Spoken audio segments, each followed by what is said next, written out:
Assalamualaikum warahmatullahi wabarakatuh. Waalaikumsalam warahmatullahi wabarakatuh. Selamat pagi anak-anak. Bagaimana hari ini? Puasanya lancar? Alhamdulillah lancar. Alhamdulillah. Nah, alangkah baiknya kita berdoa terlebih dahulu ya, agar apa yang kita pelajari di hari ini bisa diterima dengan baik dan mengamalkannya di kehidupan sehari-hari. Oke, berdoa dimulai.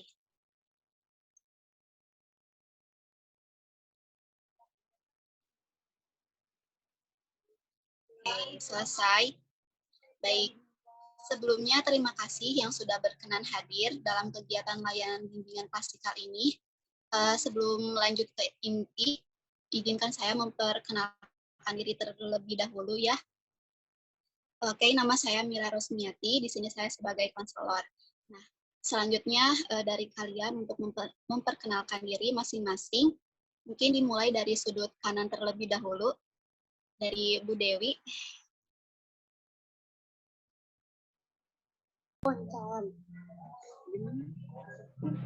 Maaf. Barusan? Ya, memperkenalkan diri, menyebutkan nama. Assalamualaikum warahmatullahi wabarakatuh. Perkenalkan, nama saya Dewi dari kelas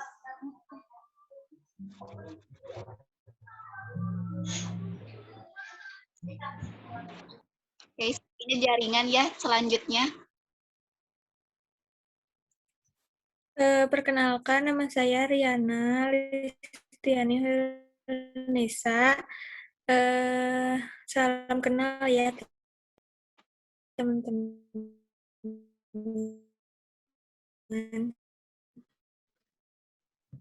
Ya. Kenalkan teman-teman, nama saya Cynthia Isma. Salam kenal. Ya. Selanjutnya,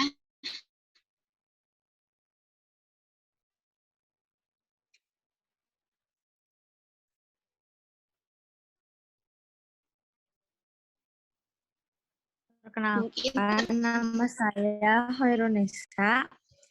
Salam kenal buat semuanya.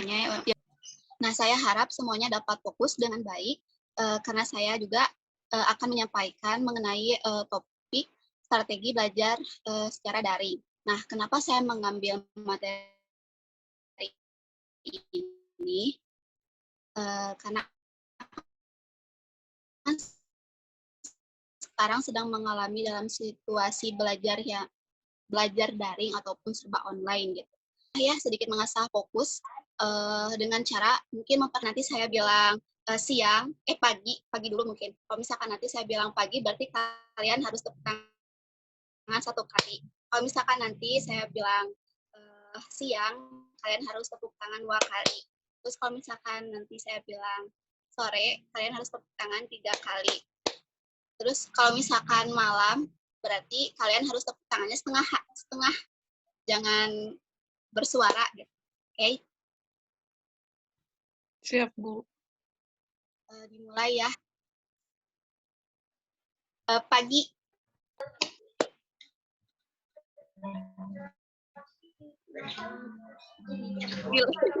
Oke. Siang.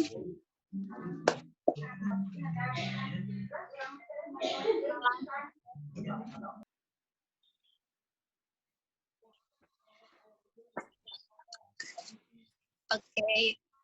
Mungkin karena jaringan juga ya. Kayak yang delay, oke. Lanjut aja. Ya, Bu, lanjut, Bu. Oke. Oke semuanya. Pada kesempatan kita kali ini, kita akan membahas tentang strategi belajar efektif di masa COVID-19 ini. Nah, diharapkan nanti kalian akan mendapatkan suatu informasi ataupun solusi bahasan yang kita bahas kali ini. Nah, oke, jadi nanti kita akan sedikit membahas mengenai materi belajar efektif di masa pandemi. Nanti juga kalian bisa belajar diskusi belajar diskusi ya dari forum ini tentunya.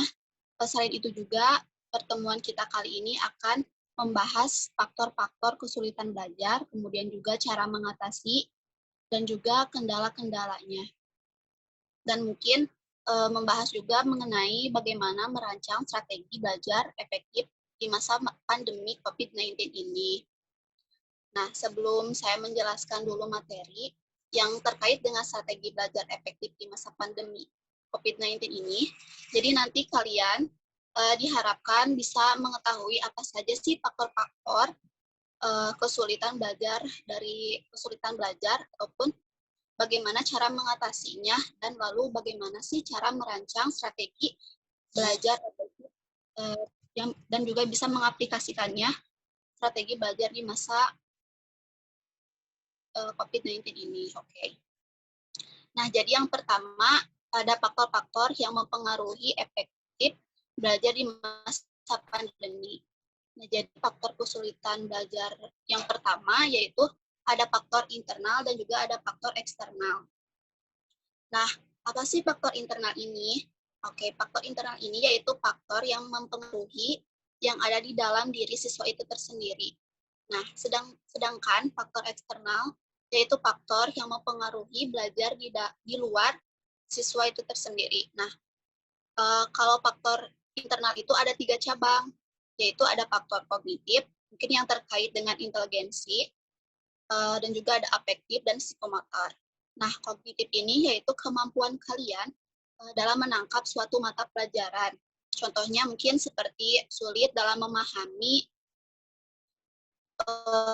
pelajaran yang mungkin kalian itu lambat dalam menguasai materi yang kaitannya dengan hafalan mungkin ya. Yang kedua ada afektif yang berhubungan dengan emosi, dan yang terakhir ada psikomotor, mungkin yang berkaitan dengan fisik. Nah, itu ya pengantar materi mengenai faktor kesulitan belajar. Mungkin ada yang mau menceritakan pengalaman kesulitan belajarnya terkait faktor-faktor kesulitan belajar? Ada? Saya Bu izin bertanya, boleh? Boleh. Izin menceritakan saya suka mengalami kesulitan belajarnya gini Bu, jadi suka terkait koneksi sih Bu, saya seringnya gitu. Kalau untuk daring, kan kita dalam posisi daring ya Bu. Kita seringnya itu Bu, saya seringnya terkait dengan koneksi internet yang jelek. Mungkin itu Bu. Oh, oke.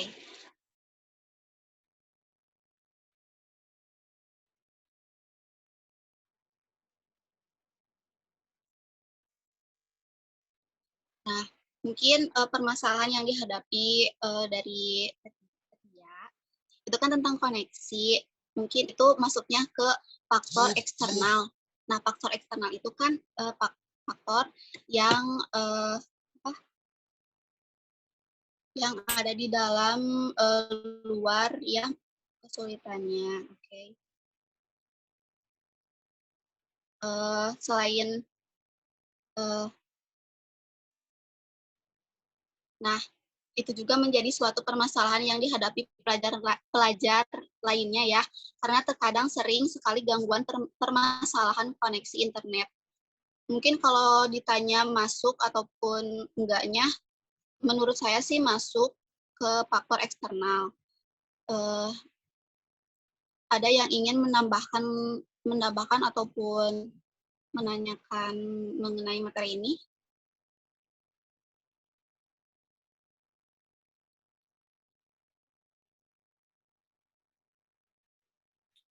Cukup, Bu. Oke. Nah, bahasan kali ini mungkin lanjut ya mengatasi kesulitan dan kendala belajar efektif pada masa pandemi. Tadi kan sudah tahu penyebabnya. Nah, mungkin sekarang saatnya materi mengatasi permasalahan dan cara yang pertama yaitu menganalisis faktor kesulitan belajar. Menetapkan di bidang mana nih yang akan diperbaiki ketika mengalami kesulitan belajar. Mungkin terus juga ada metode perbaikan dengan cara memperbaiki cara belajar dan metode belajar yang selama ini kurang tepat. Setelah itu, selanjutnya yang kalian lakukan adalah yang pertama menumbuhkan minat belajar. Yang kedua, menerapkan gaya belajar yang sesuai dengan gaya belajar diri kaliannya masing-masing. Adapun 3 macam gaya belajar. Mungkin yang pertama visual, ataupun disebut dengan melihat ya, auditorial, mendengar, kinestetik, bergerak, ataupun bekerja, ataupun menyentuh. Nah, mana sih yang paling kalian suka dari gaya belajar tersebut? Mungkin ada yang ingin ditanyakan kembali?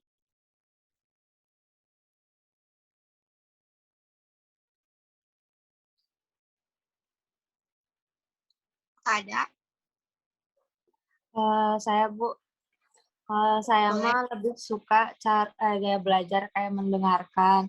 Cuman kayak kalau misalkan dari sistem daring gitu ya kan kadang ada koneksi yang nggak baik gitu. Terus tiba-tiba suka suaranya teh hilang gitu. Jadi kadang fokus saya pas lagi belajar tuh langsung hilang juga gitu Bu. Jadi tadi teh apa gitu. Terus si ibu teh ngomong apa kok tiba-tiba ngebahas ini gitu. Nah itu teh gimana ya Bu?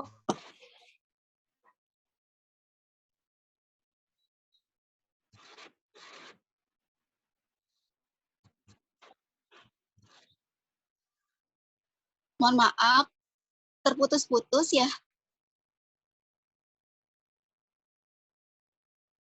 Ya, seperti itu. Bisa diulangi soal putus-putus. Dengan kalau gaya belajar saya tuh lebih sukanya mendengarkan gitu. Terus sistem daring itu kayak kayak barusan gitu. Jaringannya itu Iya. kurang bagus, terus jadi tiba-tiba putus-putus. Nah, jadi penjelasan ibu tuh jadi kadang ada yang ketinggalan atau jadi tiba-tiba langsung ke sini aja gitu kan. Jadi ada yang ketinggalan terus ada yang lewat gitu. Jadi apa sih fokus saya tuh jadi hilang juga gitu Bu. Itu gimana ya cara mengatasinya? Oh, cara mengatasi dari permasalahan koneksi ya. Karena gaya belajar Ica itu kan lebih ke mendengar ataupun auditorial. Tapi dikarenakan eh, apa kalau misalkan daring eh, apa sih kalau misalkan daring itu kan jaringannya suka nggak bagus gitu. Jadi si gaya belajar apa mendengarnya juga jadi terkecoh gitu mungkin ya.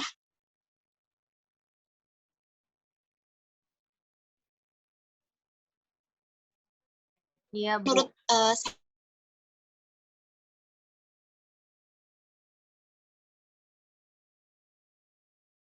Ibu gak ada suaranya.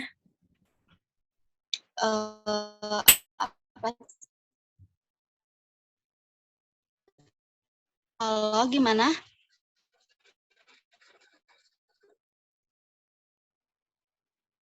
Ada suaranya nggak? Ada Bu, tadi mah nggak ada. Ada, Bu.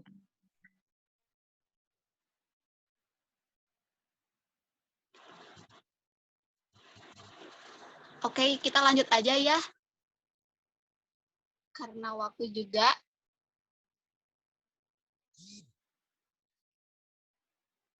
Siap, Bu. Ada suaranya nggak? Ada, Bu, ada. Ada Oke, Bu. mungkin kita lanjut saja. Baik, kita lanjut aja ya, karena ditakutnya koneksi jaringannya juga memburuk. Kita lanjut aja ke materi strategi belajar dapat diartikan sebagai suatu susunan pendekatan ataupun kaidah untuk mencapai suatu tujuan dengan menggunakan tenaga, waktu, serta kemudahan secara optimal. Nah, strategi belajar efektif juga yaitu suatu proses mendengar yang berhasil guna berdasarkan serta bentuk ataupun kualitas yang lebih baik serta dapat memberikan perubahan perilaku dan dapat mengaplikasikannya ataupun diterapkan di kehidupan sehari-hari. Mungkin di sini ada yang mau sharing dulu nggak?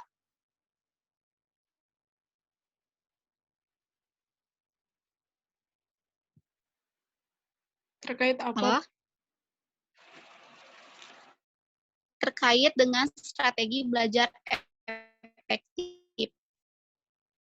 Kita sharing dulu aja sedikit. Saya mau coba, Bu. Kalau saya mah, Bu, seperti yang tadi Teh Ica. Halo? Iya, Bu.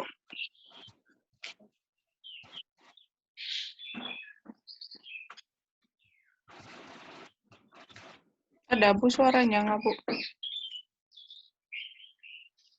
Ada. Kalau saya mau begini, saya juga kan kadang koneksinya buruk gitu ya, Bu.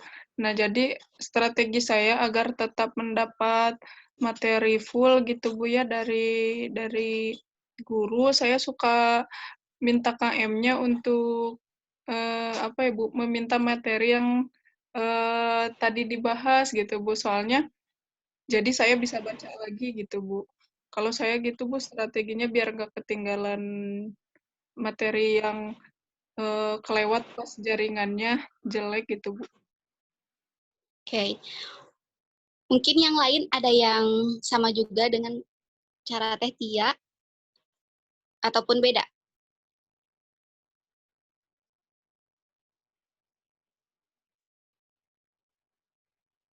Atau cukup saja? Sama, Bu. Oke, sama. Mungkin rata-rata sama ya, kayak mengulas kembali. Mungkin kita meminta ataupun apa cara merangkum dari teman gitu ya, teman sekelas ataupun kayak mereview lagi gitu. Oke, mungkin itu aja ya pertemuan kita kali ini. Kita cukupkan saja pertemuannya karena keterbatasan waktu juga dan juga sinyalnya kurang baik juga. Mungkin dicukupkan. Terima kasih banyak atas waktunya. Mungkin di lain pertemuan ataupun di lain waktu kita dapat bertemu kembali ya. Oke, sebelum mengakhiri pertemuan kita kali ini, kita berdoa terlebih dahulu. Berdoa dimulai.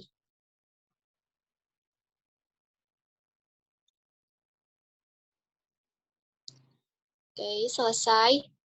Assalamualaikum warahmatullahi wabarakatuh. Waalaikumsalam warahmatullahi wabarakatuh. Waalaikumsalam warahmatullahi wabarakatuh.